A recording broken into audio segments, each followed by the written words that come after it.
ಹಾಂ ಏನು ನವೀನರ ಮಣ್ಣೆಲ್ಲ ಕಲೆಕ್ಟ್ ಮಾಡ್ತಿದ್ರಲ್ಲ ಏನು? ನಮಸ್ತೆ.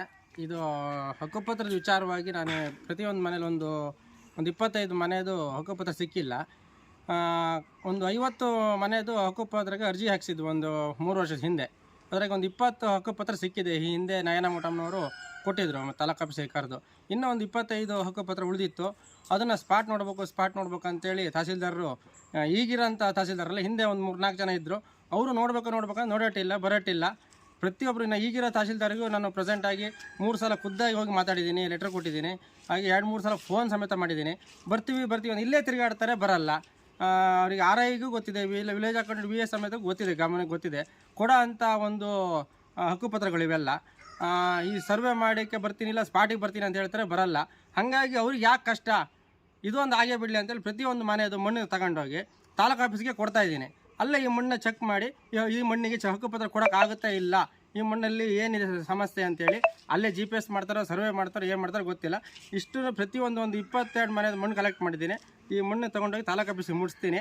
ಅವ್ರಿಗೆ ಕೊಡೋಂಥದ್ದು ಕಾರ್ಯ ಆಗಲಿ, ನಯನ ಮುಟಮ್ಮನವರು ಕೊಡಿಸೋವಂಥ ಕಾರ್ಯ ಮಾಡಲಿ ಅಂತೇಳಿ ನಾನು ಈ ಮೂಲಕ ಕೇಳ್ಕೊಳ್ತೀನಿ. ನಾನು ನಿಡುವಳಿಯಿಂದನೂ ತಾಲೂಕು ಆಫೀಸ್ ತನಕ, ಮೂಡಿಗೆರೆ ತಾಲೂಕು ಆಫೀಸ್ ತನಕ ಪಾದಯಾತ್ರೆ ಮಾಡ್ತಿದ್ದೀನಿ. ಇಲ್ಲಿಂದನೇ ಇಲ್ಲೇ ಲೀಸ್ಟ್ ಇದೆ, ಬೇಕಾದರೆ ನಿಮಗೆ ಸಂಬಂಧಪಟ್ಟವರಿಗೆ ಅವ್ರಿಗೆ ತಿಳಿಸಿದ್ದೀನಿ, ಗೊತ್ತಿದೆ ಲೀಸ್ಟು. ಆ ಕಂದಾಯ ಇಲಾಖೆ ಆಫೀಸಲ್ಲೂ ಇದೆ, ನಾಡ ಕಚೇರಿಯಲ್ಲೂ ಇದೆ, ಇದು ಮೂಡಿಗೆರೆ ತಾಲೂಕು ಆಫೀಸಲ್ಲೂ ಇದೆ. ಹಾಗೆ ಮತ್ತು ದುಡ್ಡು 90% ದುಡ್ಡು ಸಹ ಕಟ್ಟಿದ್ದೀವಿ, ಒಂದು ನನ್ನ ಹತ್ರ ದಾಖಲಾತಿಗಳಿದೆ. ಮುಂದೆ ಏನು ಮಾಡ್ತಾರೆ ನೋಡೋಣ, ಕಾದು ನೋಡೋಣ, ಇದೊಂದು ಪ್ರಯತ್ನ ಮಾಡಿ ನೋಡೋಣ ಅಂತೇಳಿ. ಇದು ಸುಮಾರು ಒಂದು 3-4 ವರ್ಷ ಆಯಿತು. ಕೊಡ್ತೀವಿ ಕೊಡ್ತಾ ಇಲ್ಲ. ಎಷ್ಟು ವರ್ಷದಿಂದ ವಾಸ ಮಾಡಿದ್ದಾರೆ ಇಲ್ಲಿ ಇವರು? ಸರಿಸುಮಾರು ಒಂದು 50-60 ವರ್ಷದಿಂದ ವಾಸ ಮಾಡ್ತಾ ಇದ್ದಾರೆ ಇಲ್ಲೇ. ತುಂಬ ಇಲ್ಲಿ ನಿಡುವಳೆ ಗ್ರಾಮ ಪಂಚಾಯತಿ ಮತ್ತು ಮರ್ಕಲ್ ಗ್ರಾಮದ್ದು ಸುಮಾರು ಇದ್ದಾವೆ. ಅವೆಲ್ಲ ಕೊಡುವಂತ ಆಗಲಿ ಅಂತೇಳಿ ಒಂದು ಈ ಥರ ಒಂದು ಹೇಳಿ ಒಂದು ಗಮನ ಸೆಳೆಯೋಣ. ತಹಸೀಲ್ದಾರರಿಗೆ ಒಂದು ಅವ್ರಿಗೆ ಕಷ್ಟ ಇರ್ಬೋದು ತುಂಬ, ತಹಸೀಲ್ದಾರ್ ಅಂತ ಹೇಳಿದಾಗ ಎಲ್ಲ ಕಡೆ ತಿರುಗಾಕಿರುತ್ತೆ. ನಮ್ಮ ಕಡೆಯಿಂದ ಆಗ ಪ್ರಯತ್ನ ಎಷ್ಟು ಆಗ್ಬೋದು. ಈ ಮಣ್ಣ ಇವತ್ತು ತಹಸೀಲ್ದಾರ್ ಆಫೀಸಿಗೆ ಕೊಡ್ತೀನಿ. ಇಲ್ಲೂ ಆಗಲಿಲ್ಲ ಕೆಲಸ ಕಾರ್ಯ ಅಂತ ಹೇಳಿದ್ರೆ ಜಿಲ್ಲಾಧಿಕಾರಿ ಕಚೇರಿಗೆ ಟ್ಯಾಟ್ರಲ್ಲೇ ತೊಗೊಂಡೋಗಿ ಜಿಲ್ಲಾಧಿಕಾರಿ ಕಚೇರಿ ಎದುರುಗಡೆ ಸುರಿತೀನಿ. Thank you.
ಏನು ನವೀನ್ ಅವರೇ ಒಬ್ಬರೇ ನಡೀತಿದ್ದೀರಲ್ಲ?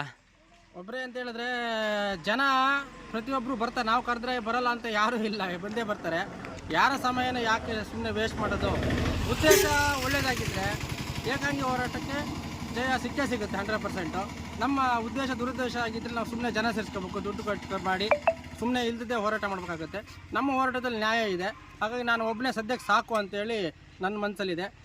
ಜನಗಳ ಟೈಮ್ ವೇಸ್ಟ್ ಬೇಡ, ಹಾಗೆ ತಹಸೀಲ್ದಾರ್ ಸಮೇತ ಸಮಯ ವೇಸ್ಟ್ ಮಾಡೋದು ಬೇಡ ಅಂತೇಳಿ ಅವರಿಗೆ ಸಹಕಾರ, ಅವ್ರ ವಿರುದ್ಧ ಅಲ್ಲ, ಅವ್ರಿಗೆ ಸಹಕಾರ ಮಾಡ್ತಾಯಿದ್ದೀನಿ. ಮಣ್ಣು ತಗೊಂಡು ಕೊಡ್ತಾಯಿದ್ದೀನಿ. ಅಲ್ಲೇ ಅವರು ಈ ಮಣ್ಣನ್ನ ಚೆಕ್ ಮಾಡಿ ಹಕ್ಕುಪತ್ರ ಕೊಡೋ ಅಂತ ಆಗಲಿ ಅಂತೇಳಿ ಹೇಳ್ತಾಯಿದ್ದೀನಿ.